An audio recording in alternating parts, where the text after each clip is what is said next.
So I noticed I had a comment asking for a long-term update. I've got the Inmar 290H-TS inflatable tender. It's got the inflatable floor instead of the aluminum slats. I gotta say I've been pretty happy with it. It's done everything I needed.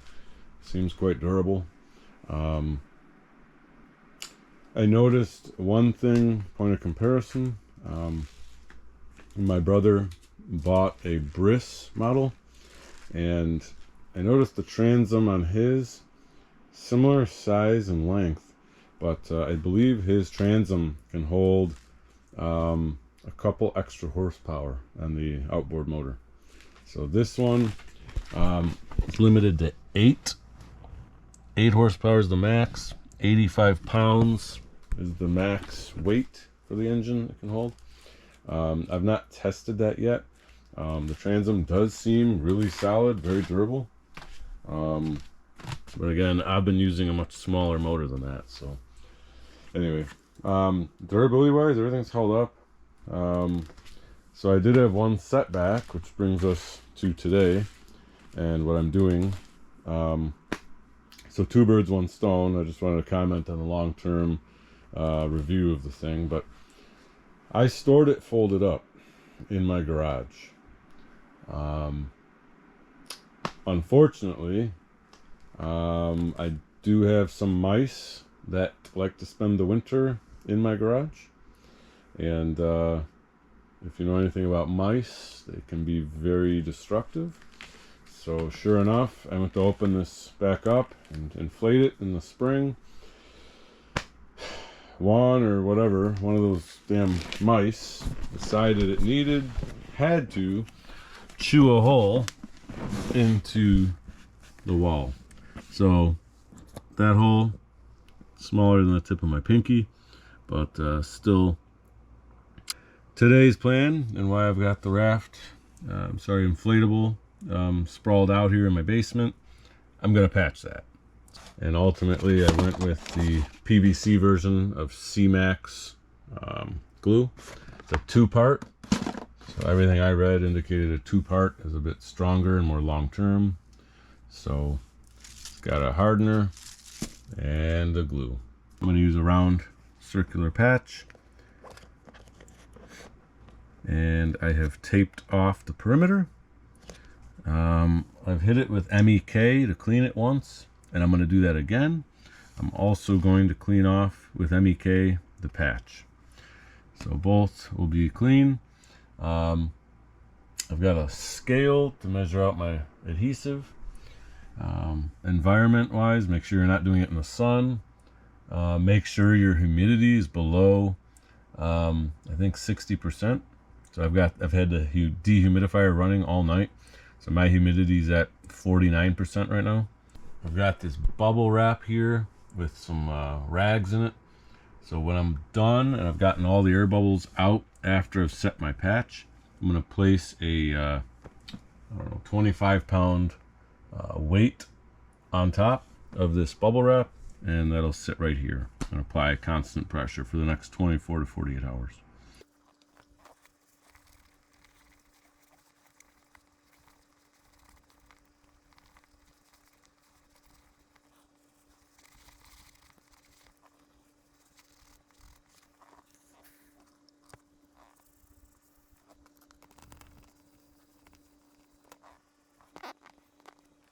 So after you applied the MEK, yeah, you'll notice it makes it a little tacky. I mean, tacky is not the word that I recommend, because to me tacky implies something almost sticky. This increases the friction, is what it feels like.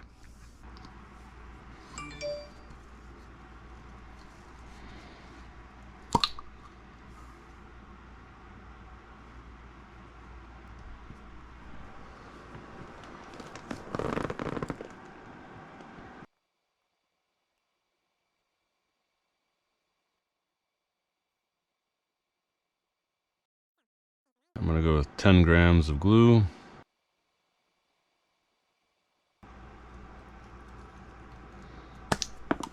Eesh.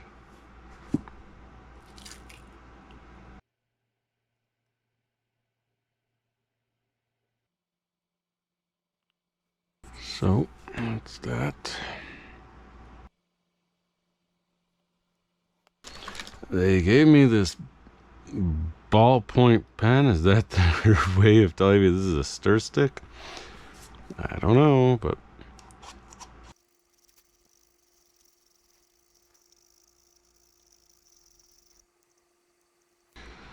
all right. That's that. I'm gonna use this as a little platform as I'm gluing or laying down layers of our mixed hardener and glue. So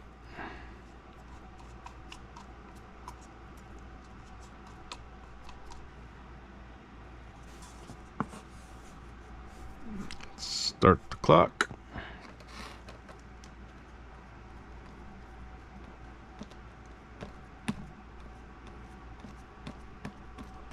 And this is a PVC patch.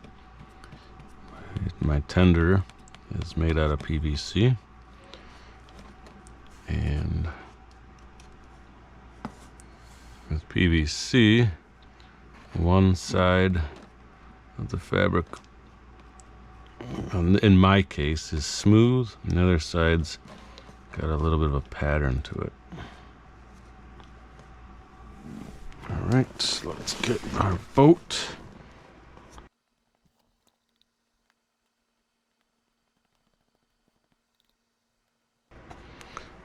So I'm gonna say my 10 grams of glue might not have been enough.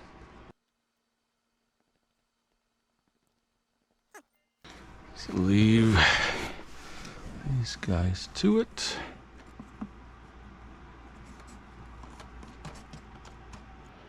The stopwatch has to do its thing, get to 5 minutes. All right, we hit our 5 minutes. Let's keep going. Applying our second layer of adhesive. First to the patch.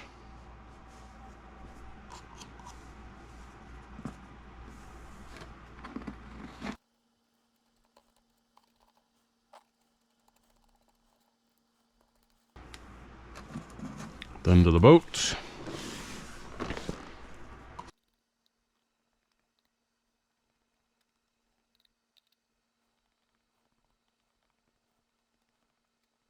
Okay. That's our second layer. Okay.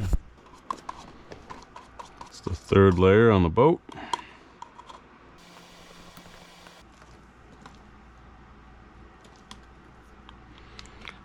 Ooh, I noticed how sticky that was from my brush. Maybe this stuff will really stick. All right, so we've been 3 minutes in on this last layer. Let's see here.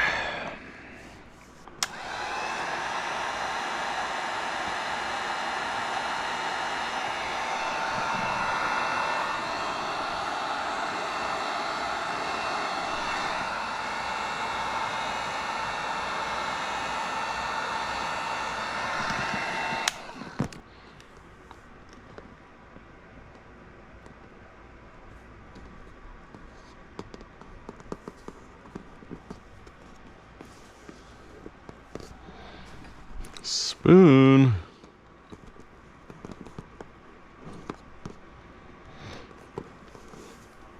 That's Mr. Spoon to you, pal.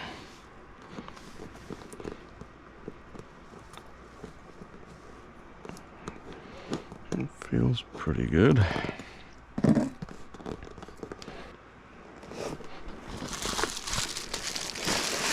that under there.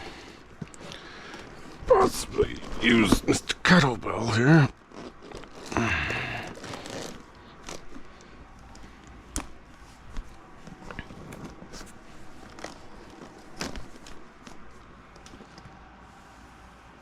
All right, let's clean up. All right, so Inmar tender. It's been 48 hours. I had a kettlebell, 25 pounds worth of kettlebell, propped up on the patch, like right there. For the first 30 hours, I had that there. Made sure the humidity stayed below 50%. Specifically, it was actually starting to get dry for fall here. A little weird. But yeah, the humidity was about 44 or 45% the whole time. So very dry. Let's put some air in and let's see if we did a good job with our patch.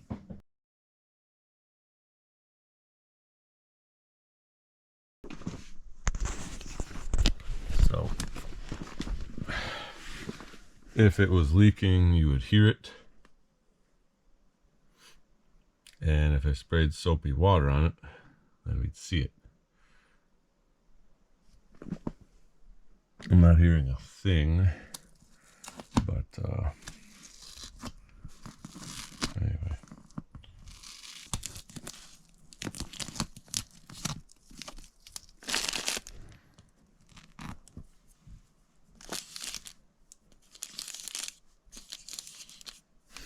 So I think final step, I